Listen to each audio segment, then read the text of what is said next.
The autumn wind carried the scent of wood smoke and dying leaves through the streets of Millbrook, Colorado. As Nathan Blackwood drove his wagon toward the imposing brick building that housed St. Augustine's Home for Boys, at 58 years old, Nathan had never married, dedicating his life instead to building one of the most successful ranches in the territory. But advancing age and arthritis were making it clear that he needed help to keep his operation running. Brother Francis, the stern-faced director who had managed the institution for 12 years, greeted Nathan with the businesslike efficiency of someone who viewed the placement of children as transactions rather than life-changing decisions. His black robes and severe demeanor seemed designed to inspire fear rather than comfort in the boys under his care. "Mr. Blackwood, we have several excellent candidates for ranch work," Brother Francis announced, leading Nathan through corridors that echoed with an unnatural silence. "All have been properly disciplined and understand the value of obedience and hard labor." Nathan followed the director through the institution, noting the way boys seemed to press themselves against the walls when Brother Francis appeared. The building felt more like a prison than a home, with its barred windows and the heavy atmosphere of fear that seemed to permeate every room.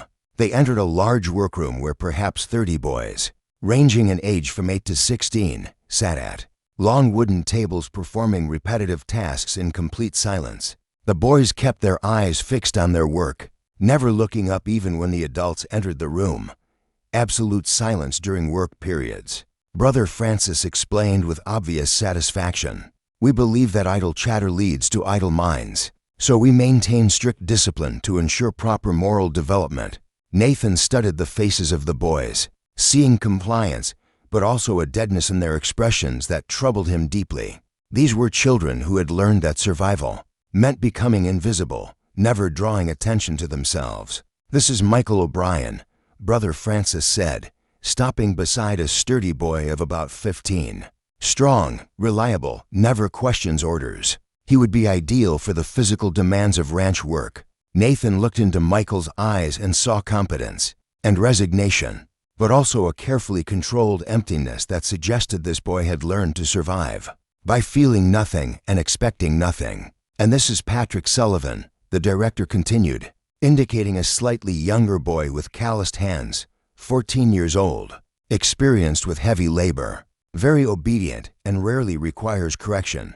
Again, Nathan saw the same protective numbness, the same absence of spirit that marked children who had been systematically broken by harsh treatment disguised as moral instruction. "Are there others I might consider?" Nathan asked, his instincts telling him that what he was looking for wasn't among these defeated spirits.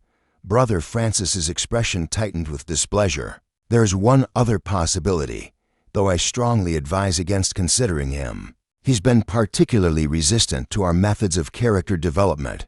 He led Nathan down a narrow stairway to the basement, where the building's disciplinary facilities were located. In a small, windowless room, a boy of about 13 knelt on a floor covered with sharp stones, his hands clasped behind his back and his face raised toward the ceiling, in what appeared to be enforced prayer. "This is David McCarthy," Brother Francis said with obvious distaste, 13 years old.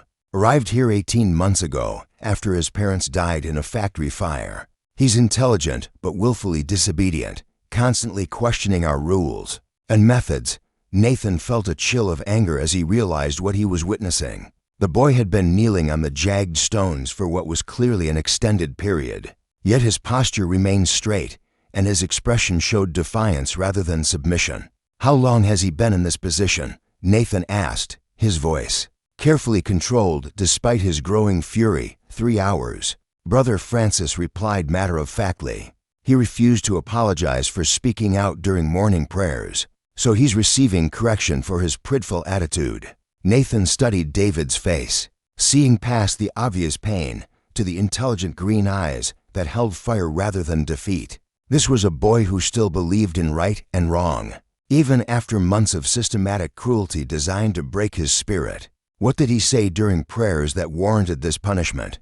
Brother Francis's smile was coldly satisfied.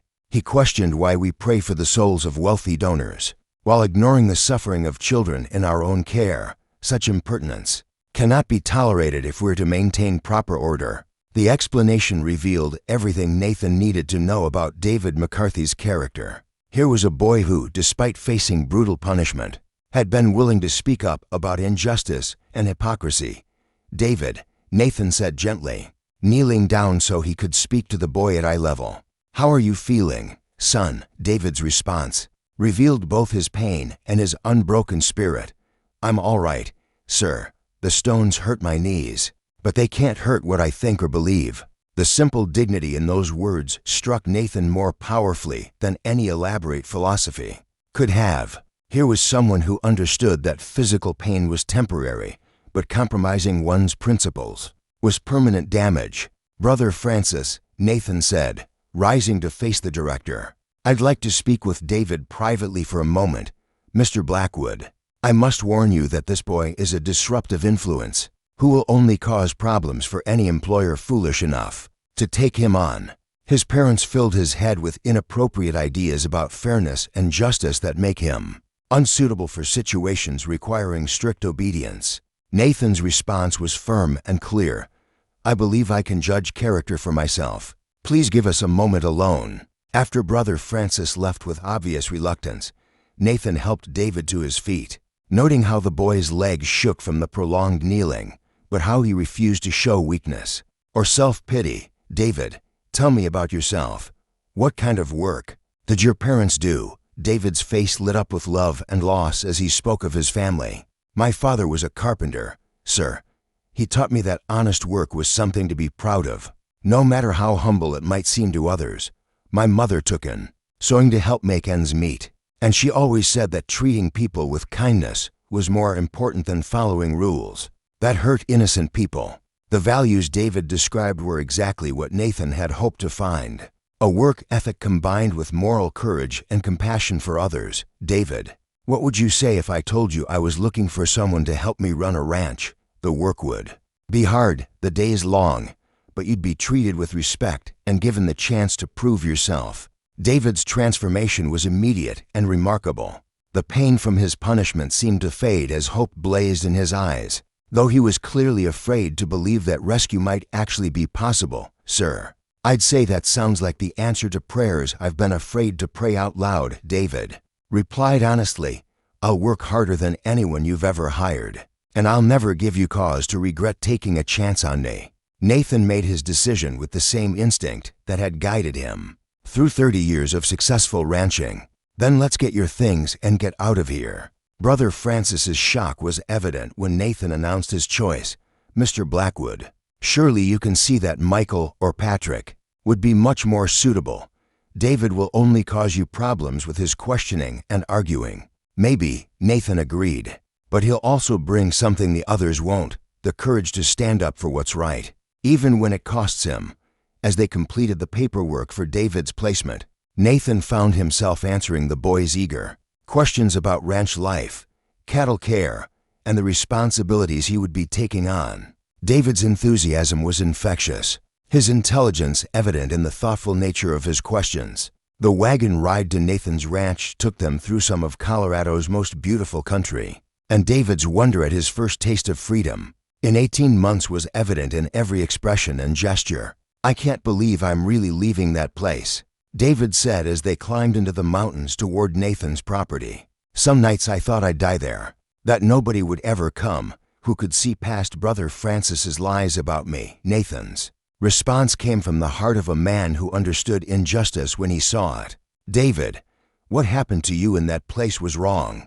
Children should be guided and taught, not broken and terrorized into submission." As Nathan's ranch came into view, nestled in a valley between snow-capped peaks, David's joy was almost overwhelming. Here was beauty, space, and the promise of a life where his worth would be measured by his contributions, rather than his willingness to accept cruelty. "This is home now," Nathan said simply, watching David's face light up with wonder. "And I want you to know that here, you'll be treated like the valuable person you are, not like a burden to be endured." That evening, as they sat by the fireplace, after a hearty supper, Nathan began to explain what life on the ranch would be like.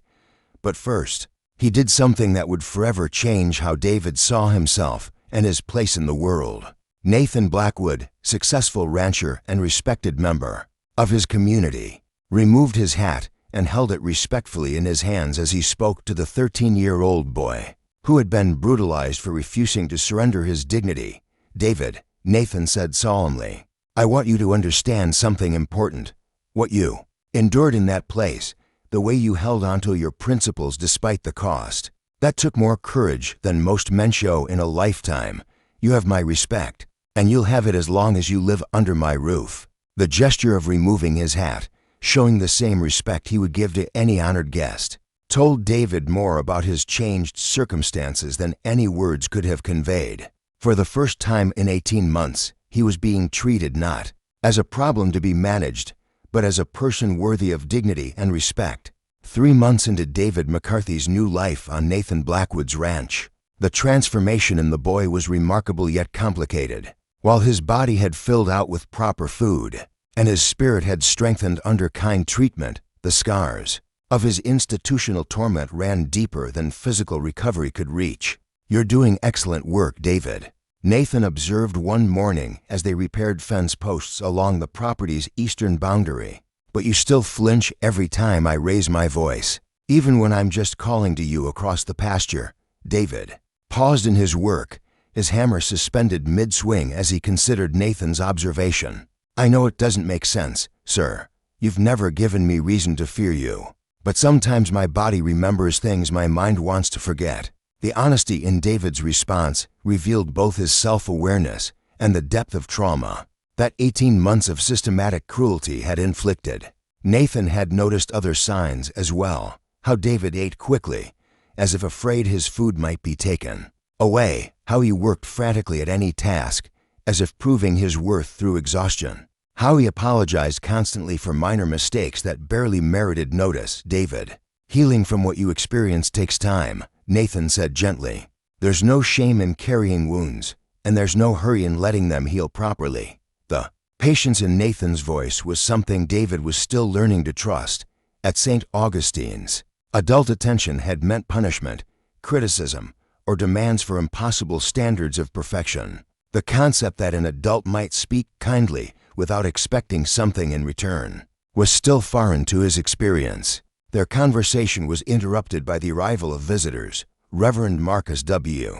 Hitman from the town church, accompanied by 2 other prominent community members. Nathan recognized them as the type of men who appointed themselves moral authorities over others, and their expressions suggested this wasn't a social call. "Nathan," Reverend Whitman called out as he dismounted near the fence where they were working, "we need to discuss some concerns that have been raised about your household arrangements." David immediately stepped back, his defensive posture revealing how quickly he could shift from cautious confidence back to the wariness that had kept him alive in the orphanage. Nathan noticed the change and felt his protective instincts sharpen.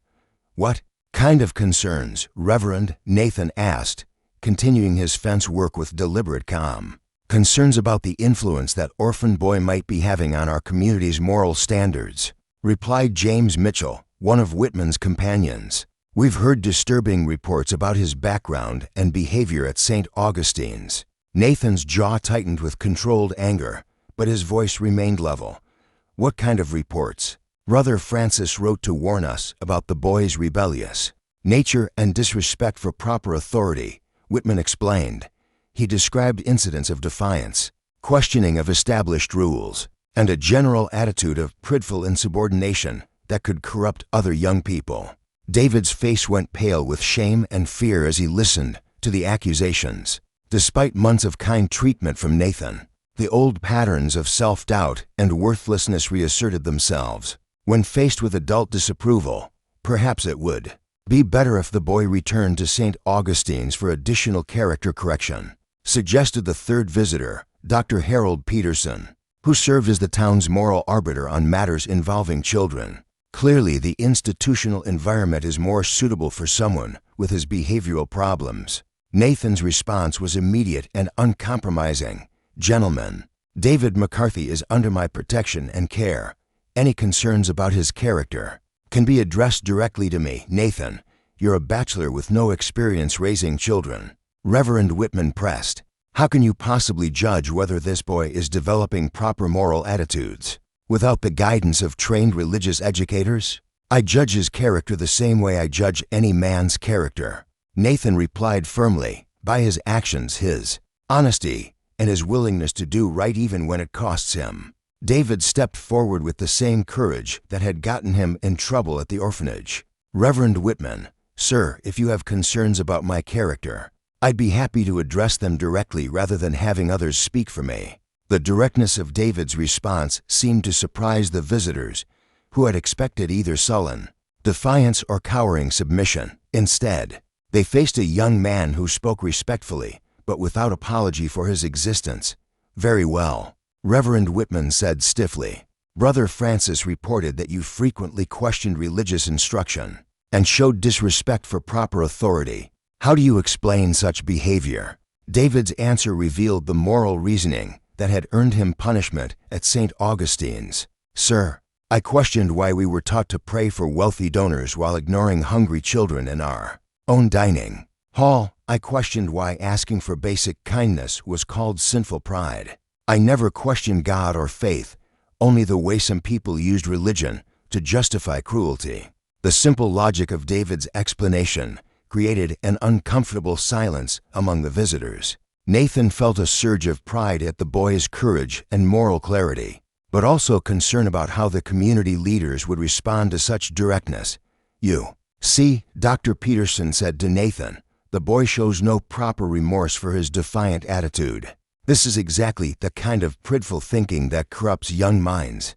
Nathan had heard enough. What happened next became legend in the community and changed how people understood both respect and authority. Nathan Blackwood, successful rancher and respected community member, removed his hat and held it respectfully as he faced the three visitors, but instead of showing deference to their assumed authority, he turned to David and spoke in a voice that carried across the pasture.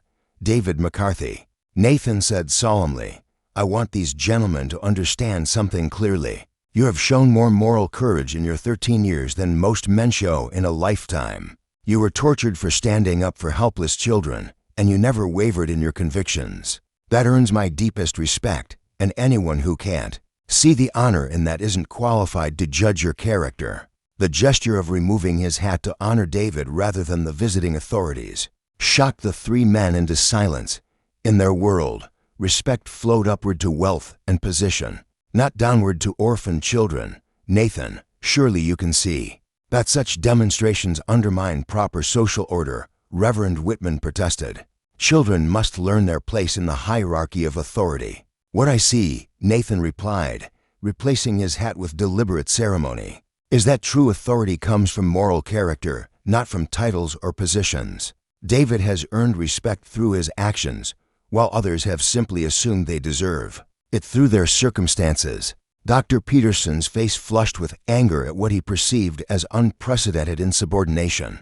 This kind of thinking is dangerous, Nathan. If children begin to believe their opinions matter as much as their betters, society itself could collapse. Maybe some aspects of society should collapse, Nathan replied calmly, if they depend on breaking children's spirits to maintain order. As the three visitors prepared to leave, clearly frustrated by their failure to intimidate either Nathan or David, Reverend Whitman made one final attempt to assert his authority. The community will hear about this, Nathan. People need to understand what kind of dangerous ideas you're teaching that boy. Please do tell them, Nathan replied with a slight smile. Tell them that I believe children deserve dignity, that moral courage should be honored regardless of age, and that respect should be earned rather than demanded.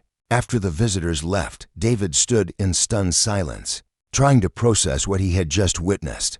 Never in his life had an adult defended him against other adults, especially authority figures whose disapproval could have serious consequences. Mr. Blackwood, David said quietly, why did you do that? They could make trouble for you in town, hurt your business or standing in the community. Nathan's answer came from deep conviction about right and wrong. David, some things are more important than business or social standing. Protecting someone who can't protect themselves is one of those things. That evening, as they sat on the ranch house porch watching the sunset, David asked the question, that had been weighing on his mind all day. "Sir, what you did today, taking off your hat and speaking to me the way you did in front of those men, what did it mean?" Nathan's response revealed the philosophy that had guided his entire relationship with David. It meant that respect isn't something that flows automatically from old to young or rich to poor. It's something that should be given based on character and earned through actions. "You've earned mine, David, and I wanted everyone to know it." How will the community react to Nathan's radical demonstration of respect? What challenges will test the bond between the rancher and his young charge? Subscribe to our channel to witness the powerful impact of dignity given freely to those who need it most. The winter of 1887 brought more than just harsh weather to the Colorado mountain community, where Nathan Blackwood had made his controversial stand for David McCarthy's dignity. Word of the rancher's gesture of respect toward an orphan boy had spread throughout the territory, creating divisions that went far beyond their small town. Half the community thinks you're a saint, and the other half thinks you've lost your mind. Tom Fletcher, Nathan's closest neighbor, observed as they worked together to repair storm damage to the ranch's main barn. "Can't say I've ever seen anything quite like the reaction you've stirred up." Nathan paused in his hammering to consider Tom's assessment. In the months since his confrontation with Reverend Whitman and the other community leaders, he had indeed noticed a distinct split in how people treated both him and David. "What do you think, Tom?" Nathan asked. "Have I lost my mind by treating a 13-year-old boy with respect?"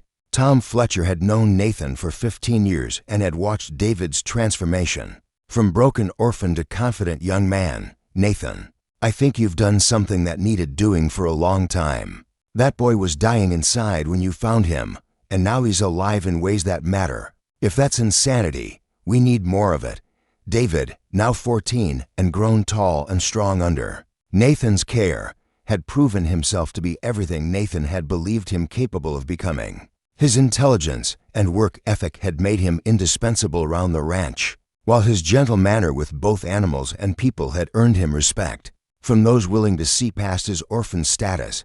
But not everyone was willing to look past prejudices about proper social order. Brother Francis had continued his campaign against David from St. Augustine's, writing letters to community leaders, warning about the dangers of treating orphans as equals to legitimate children. The boy's influence is spreading. Brother Francis had written in his most recent correspondence to Reverend Whitman, "Other children are beginning to question authority and expect treatment they haven't earned. This rebellion against proper hierarchy must be stopped before it corrupts an entire generation."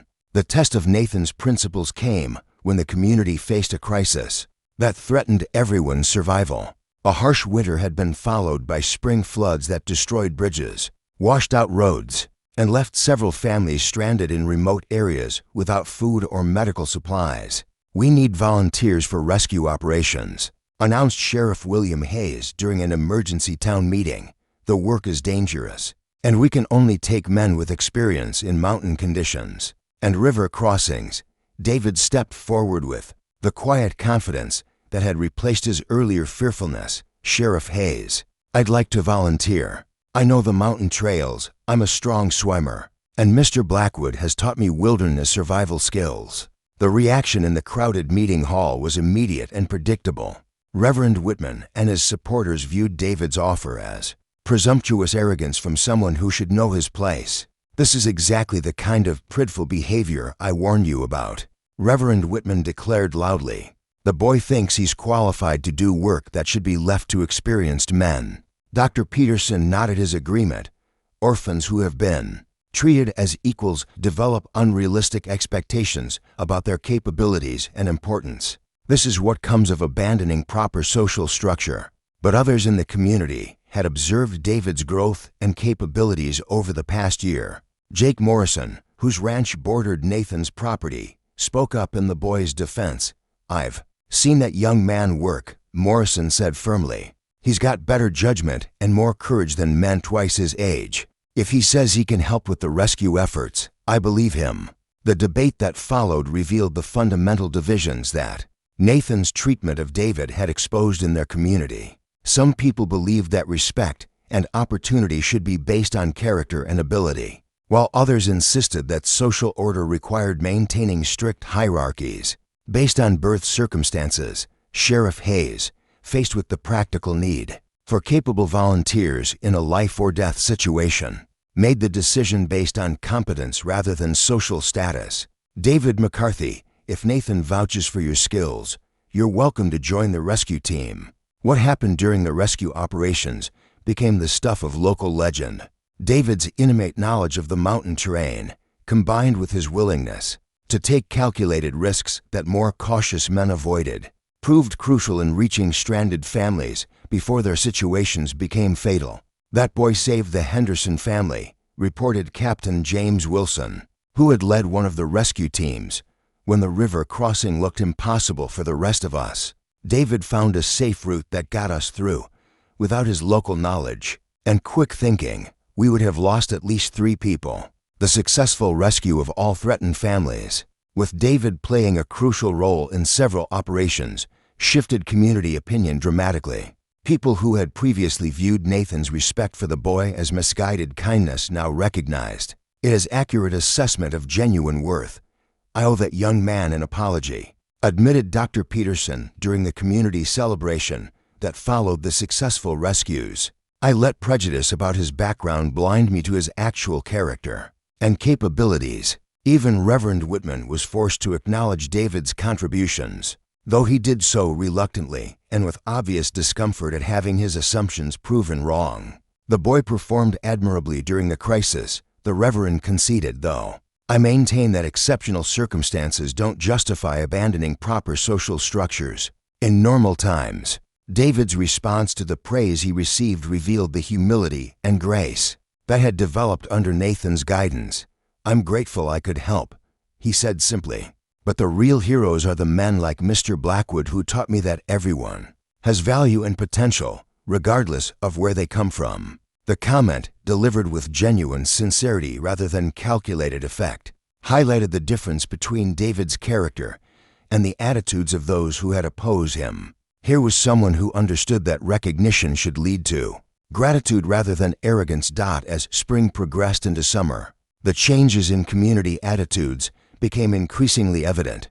Parents who had previously shielded their children from David's corrupting influence now encouraged friendships with someone who had proven himself through action, rather than just words.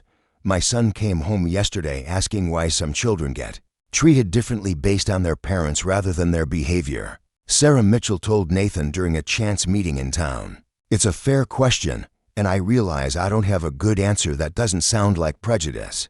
The conversations David's example had sparked throughout the community were creating broader changes in how people thought about worth, respect, and social justice. Nathan's simple gesture of removing his hat to honor a child's moral courage had grown into something much larger. "You know what you've accomplished, don't you?"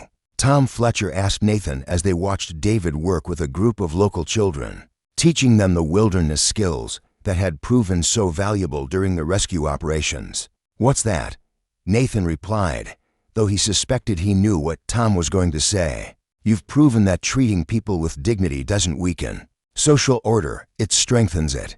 When folks feel valued and respected, they contribute more than when they're just trying to survive contempt and rejection." As David's 15th birthday approached, Nathan had been considering how to recognize the young man's continued growth and contributions. The solution he devised was both practical and symbolic, offering David a formal apprenticeship that would lead to eventual partnership in the ranch operations. "David, you've proven yourself to be one of the finest young men I've ever known," Nathan said as they sat on the ranch house porch one evening. "I'd like to offer you the chance to learn every aspect of ranch management with the goal of becoming my business partner when you're ready." David's response revealed how completely he had internalized the values Nathan had demonstrated through his actions rather than just his words. "Mr. Blackwood, I'm honored by your offer, but I want to make sure I'm accepting it for the right reasons. Are you offering me this opportunity because you believe I've earned it, or because you feel sorry for what happened to me at St. Augustine's?" The question demonstrated the mature thinking that had developed in David under Nathan's respectful guidance. Here was someone who wanted to succeed based on merit rather than sympathy. David, Nathan replied with a smile. I'm offering you this partnership because you've already proven yourself to be the kind of person I want to work with for the rest of my life. What happened to you at the orphanage was terrible, but what you've become since then is remarkable. As they shook hands to seal their new arrangement, both understood that they had created something that went far beyond a business relationship. They had proven that respect given freely could transform not just individuals, but entire communities. From torture victim to community hero, David's incredible journey proves that dignity and respect can heal the deepest wounds and reveal the greatest potential. Nathan's courage in standing against prejudice shows how one person's moral stand can change an entire community's understanding of worth and justice. Subscribe to our channel for more inspiring stories of adults who see past circumstances to recognize true character and the transformative power of treating everyone with the respect they deserve.